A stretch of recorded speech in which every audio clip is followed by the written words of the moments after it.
Complicated martial arts take years to learn, but you can easily defend yourself in most situations without being a martial arts black belt. This series of easy self-defense skills is based on the book Defend Yourself, written by one of Australia's leading Aikido experts, Bronwyn Smith. In this program, she shows how ordinary, untrained people like us can easily defend ourselves. All of us at some time can find ourselves in difficult situations. These hints on self-protection are basic, common sense and for everyone, no matter what age, sex or state of health. Before we look at some of the physical techniques, let's see what self-defense weapons we all carry with us. Let's make it easy to remember by starting at the top and working our way down. So, first thing we can use is our head can be hit back into the attacker's face. You've got teeth, you can bite, and one of our most effective weapons, our voice. Don't just squeak from here, but if you are going to scream, make it a loud, clear yell.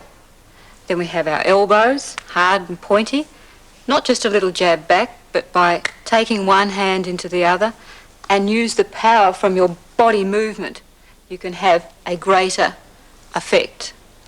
Then we have our hands, fingernails and fist. If you are hitting out, by using the power from a swinging blow, you can have greater effect. And the same with our fist, by extending the middle finger knuckle and blocking our thumb against the fingers, then when you hit, you can be more effective with the blow. Then we have our knees, if we can use them, and one of our greatest assets, our feet. They can be used to stamp down hard. We can be using them to kick back, and again, no half measures. If you're going to kick, make it really count so that they can't easily chase after you, and of course, you can run. Don't run at half pace, but really run flat out.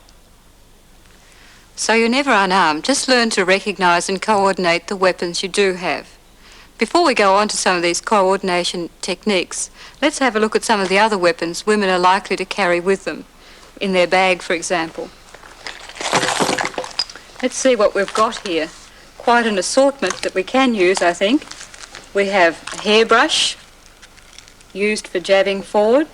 A pen can be the same effect to gain that advantage of surprise. We have spray, and perfume, not for them, but spray at their eyes, again to gain that temporary advantage in your favour. These look as if they could be useful for that same momentary gain on your part. And one of our other most useful weapons are our keys. But they're no use to you if they're in your bag. So, when you're going to your car or if you're going to get into the house, have your keys in your hand and be ready to use them. It gives you the opportunity to get in smoothly, and if you are attacked, to jab out and again gain that momentary advantage of surprise. You're about to see an attack which is common enough, but one which could be avoided.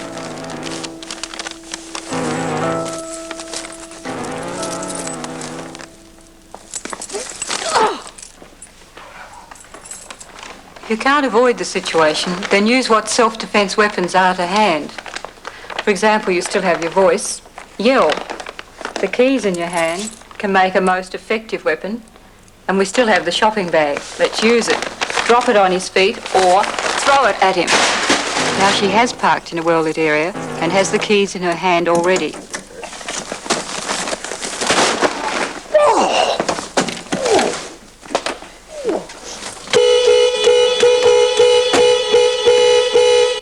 Now let's look at some simple self-defense moves we can all practice. First one is if you're grabbed by the wrists, a common enough start to any assault. What I want you to do is first of all straighten your fingers. This hardens the wrist and makes it easier for you to break out of the grip.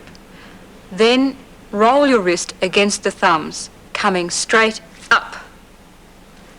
If the thumbs are underneath, exactly the same movement, rolling your wrist against the thumbs, only this time are coming down. If you've been grabbed, two hands onto one, a strong enough grip for them, so take hold of your own hand and pulling back, you have the same movement. And again, if it's one hand being held, you can reinforce again with your own hand, but always fingers straightened and twisting against the thumb. All right, would you like to practice that with each other? Oh! That's fine, yes, straighten the fingers, that's it.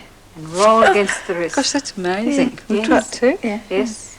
Take hold of your own hand. Ow! You felt that? Yeah, that's quite really very good. amazing. Yes. I thought it would be effective, would you? Yes. Now let's look at the nuisance hand on the shoulder or upper part of the body and see what simple technique we can use for that. All right, hands on the shoulder. First thing, the foot movement is just pivoting. Now we use our opposite hand for hitting, distraction, for you to gain the advantage. As your arm swings round, take hold of the wrist, and then as you pivot back, bringing your other hand onto the elbow and pushing down. From here, you can come through with the knee and straight down into the ground, if that's necessary. So would you like to try that one with each other? That's it. Really turn round and push down. Good girl. That looks good. Very effective. Fine. That's it. And down, just above the elbow. Good girl. I think you've got the idea there. Both these simple defences can be practiced at home. They're easy to learn. You can practice from standing, sitting or lying down position. The same technique works equally as well. Now let's look at some other common forms of assault and the mistakes people make. Take this situation, for example. An attack is about to occur.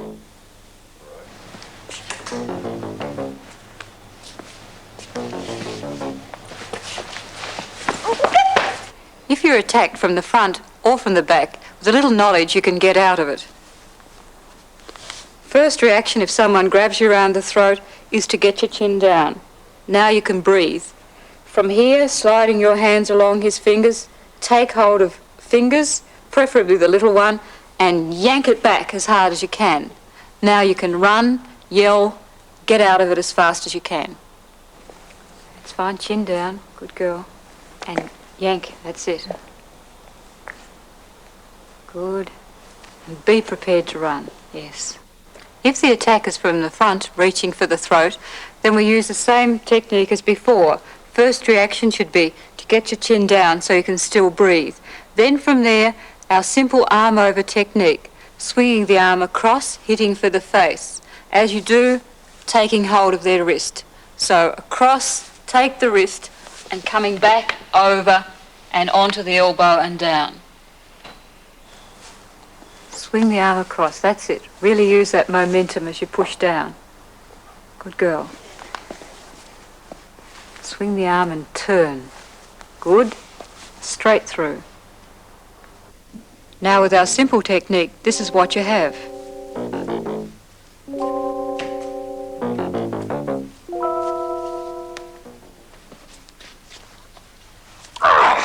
Parks are a favourite spot for all sorts of people and a likely place where this sort of attack could occur.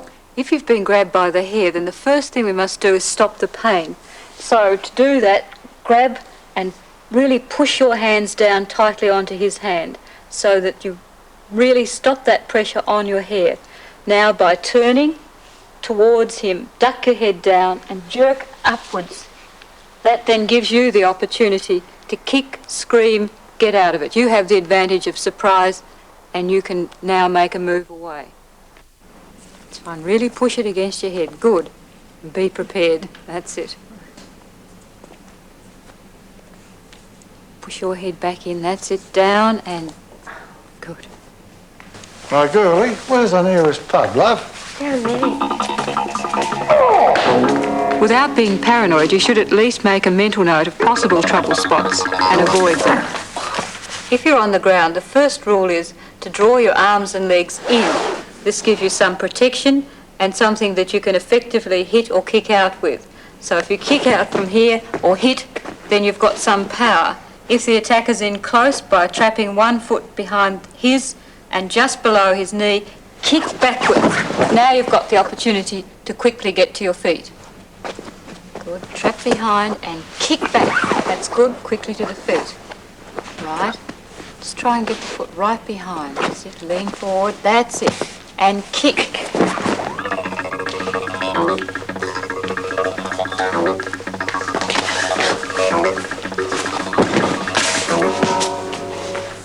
This could be a bus, a theatre, or a park bench.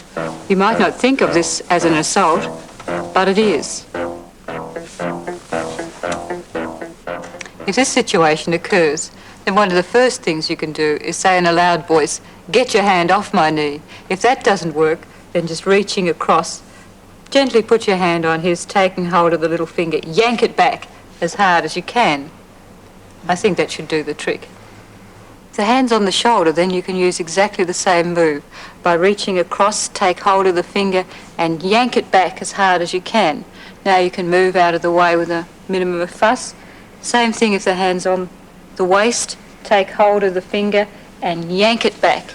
This gives you the opportunity to move out of the way with a minimum of fuss on your part. Get your hand off my leg. A good-looking chick like you shouldn't worry, dolls.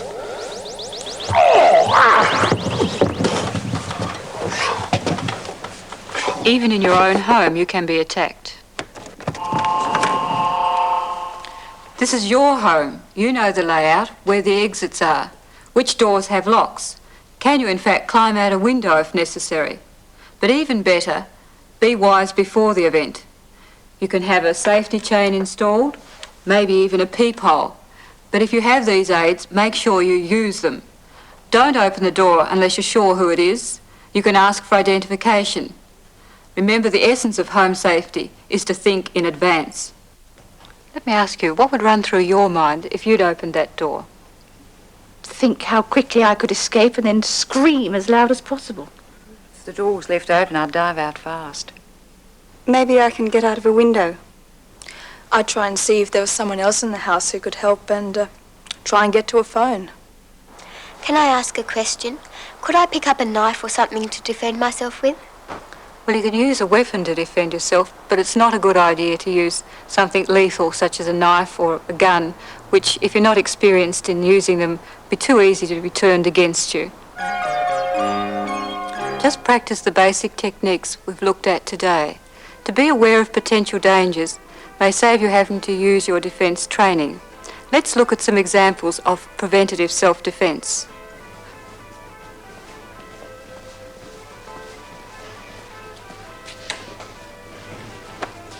For instance, if she stood in a light facing out, then she wouldn't have been taken by surprise and would have had the chance to run. The best defence is to avoid the possibility of attack. Don't step forward when approached. Girlie, where's the She nearest should have stepped pub? back, like this, putting distance between her and the questioner. If you are running on a footpath, you should always keep to the street side. On public transport, sit near the driver, or on an aisle seat so you can easily move, and put your bag on your lap. As you can see, you can be any age, dressed as you like, and still defend yourself with these simple techniques. Think in advance. That 30 seconds thought now could save you tomorrow.